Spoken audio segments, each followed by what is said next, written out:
ध्यान से सुनो, ये जो तुम्हारी आदत है ना बेफालतू स्क्रॉल करने की स्टडी के बहाने, ये आपको डुबा देगी। मैं बोल रहा हूँ, जब आपने क्लास 10th की स्टार्टिंग की थी तब भी आपने एक रोड मैप देखा था कि भाई आप कैसे 98% मार्क्स स्कोर करेंगे।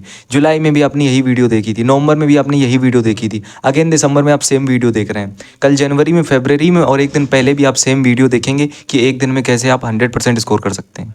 और लोग वीडियो बनाना बंद नहीं करेंगे, मैं खुद बनाऊंगा। बट क्या इससे आपका फ़ायदा होने वाला है? नहीं। और इससे कुछ भी नहीं होता, सिर्फ अपने आप को आप सेल्फ सेटिस्फाई किया करते हैं।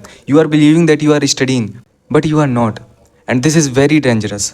So in this video I have covered everything so that you don't need to see any other video. So listen very carefully. इस वीडियो को देखने के बाद आपको किसी वीडियो को देखने की ज़रूरत नहीं है।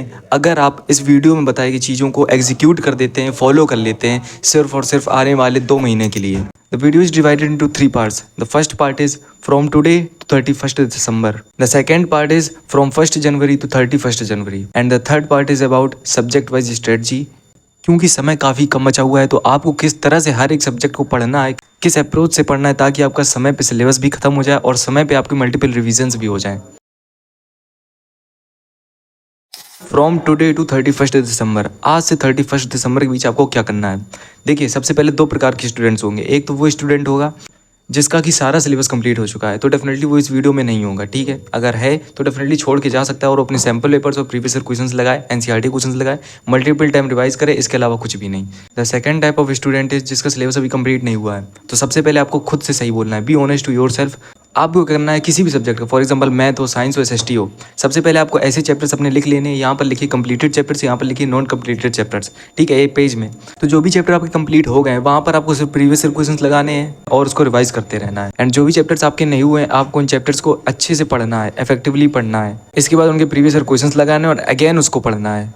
तो आप कैसे पढ़ेंगे ये मैं आपको सब्जेक्ट वाइज पार्ट 3rd में बताने वाला हूँ, जो कि इस वीडियो का मेन पार्ट और बहुत ही ज़्यादा इंपॉर्टेंट पार्ट है। सो इसी प्रकार से आपको साइंस, मैथ्स और एसएसटी में कर लेना है। एंड बात करें हिंदी और इंग्लिश की तो उसको आप अभी के लिए इग्नोर कर सकते हैं। सो यहाँ पर एक इंपॉर्टेंट टिप देना चाहूँगा कि जो भी मैप वर्क्स होते हैं एसएसटी में, या फिर आपको जो जियोग्राफी माउंटेन्स वगैरह रिप्रेजेंट करने को दी जाती हैं, रिवर्स वगैरह, ये आपको एक चार्ट को लेकर उसमें मैप बनाकर सारी चीज़ें मार्क कर अपने दीवार में चिपका लेना है। इसके अलावा जो बायोलॉजी में जो डिफरेंट टाइप्स के डायग्राम्स होते हैं वो काफ़ी ज़्यादा इंपॉर्टेंट होते हैं उन हिंदी और इंग्लिश में ग्रामर पोर्शन में। तो वहाँ पर आपको डिफरेंट टाइप्स के जो एडवर्टाइजमेंट होते हैं, लेटर राइटिंग होते हैं, विज्ञापन एक्सेट्रा होते हैं, इनके फॉर्मेट्स भी आपको इसी तरह से चार्ट में बनाकर चिपका लेना है, ठीक है, इतना कर लेना। Now the part second is from 1st January to 31st January. यहाँ पर आपके टोटल 4 स्टेप्स होंगे। आपको सिंपल सी बात है, एनसीईआरटी क्वेश्चंस लगाना है, स्टडी करना है और अगेन प्रीवियस ईयर क्वेश्चंस लगाना है, अगेन सैम्पल पेपर से लगाना है, इतना करना है आपको। अब आपको यहाँ पर समझ में आ रहा होगा कि मैं previous year questions, study, sample papers के अलावा कुछ बोल ही नहीं रहा हूँ। ये सारी चीज़ें बोलकर मैं आपको सिर्फ और सिर्फ क्लैरिटी देना चाहूँगा कि वीडियो देखने से आपका काम नहीं चलेगा। आपको सैम्पल पेपर्स लगाने हैं, प्रीवियस ईयर क्वेश्चंस लगाने, एनसीईआरटी क्वेश्चंस लगाने हैं, क्वेश्चन किस तरह से फ्रेम करेंगे, ये सारी चीज़ें आपको पता होनी चाहिए। और ये कैसे आएंगी? प्रैक्टिस करने से आएंगी, रिवीजन करने से आएंगी, ठीक है। तो इस पर फोकस रखिए। Now the important part is जो इस वीडियो का मेन पार्ट है, पार्ट 3 सब्जेक्ट वाइज स्ट्रेटजी। सो सबसे पहले बात करने वाले हैं हम एसएसटी की। एसएसटी में आपको क्या करना है, सिंपल सी मैं अपनी स्ट्रेटजी बता रहा हूँ कैसे मैंने 15 दिनों में पढ़कर एसएसटी में 96 मार्क्स स्कोर किए थे। ध्यान रखना, बहुत ध्यान सुनिएगा, बहुत ज़्यादा important and effective study technique है। सो देखिए आपको क्या करना है, सबसे पहले आपको चाहे जियोग्राफी हो, चाहे हिस्ट्री हो, कोई भी सब्जेक्ट हो आपका, ठीक है, इकोनॉमिक्स हो, पॉलिटिक्स हो, कुछ भी हो, आपको उस बुक को उठाना है। उस बुक को शुरू से लेकर एंड तक पढ़िए या फिर एंड से लेकर शुरू तक पढ़िए, जिस भी चैप्टर को आपको तैयार करना है, इतना करिए। इसके अलावा सेकंड स्टेप में हमें क्या करना है कि उस चैप्टर को शुरू से लेकर एंड तक पढ़ना है। बट इस बार जब हम पढ़ेंगे तो क्या करेंगे, हमें पैराग्राफ्स में बहुत ज़्यादा फोकस करना है। हमें किसी भी एक, जैसे फॉर एग्जांपल कोई भी चैप्टर पैराग्राफ्स के फॉर्म में दिया होता है तो हमें पैराग्राफ्स के एसेंस निकालने हैं। उस पूरे पैराग्राफ के कहने का मतलब क्या है, एक लाइन में, कुछ वर्ड्स में आपको पैराग्राफ का एसेंस निकालना है, ठीक है।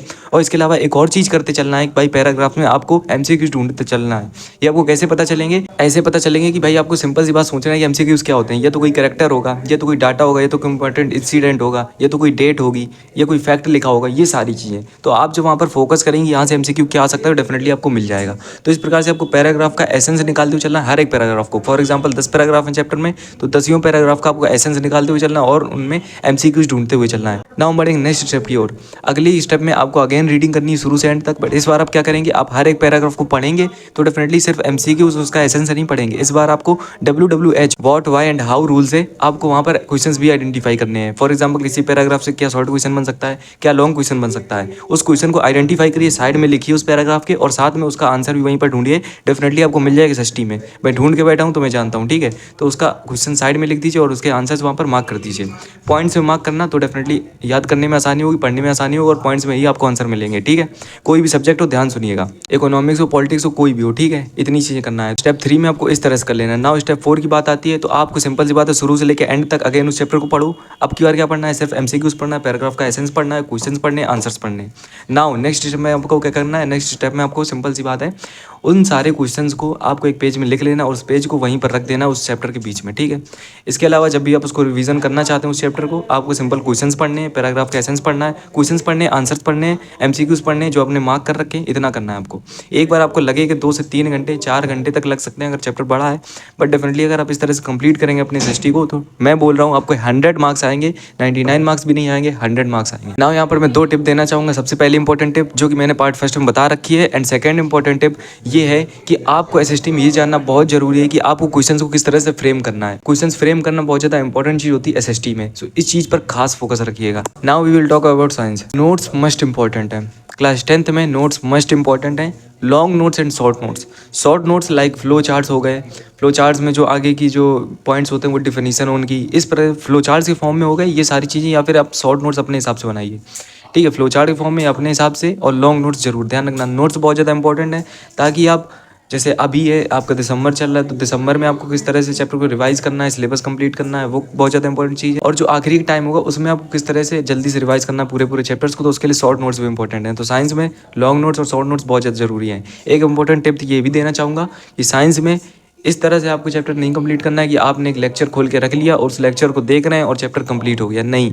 आपको अपने हाथ को चलाना है। किसी भी क्वेश्चन को सॉल्व करना हो तो सिर्फ उसको सॉल्व करते हुए देखना नहीं है, आपको खुद सॉल्व करना है। किसी भी चैप्टर को आप पढ़ रहे हो तो सिर्फ उसको देखना नहीं, उस कॉन्सेप्ट को अपने दिमाग में सबसे पहले याद करिए, इसके बाद उसको पेज में याद करके लिखिए कि आपने उस कॉन्सेप्ट से क्या समझा है, वो कॉन्सेप्ट किस बारे में, ठीक है। इस प्रकार से आपको हाथ चलाने, मेरे कहने का मतलब यही है।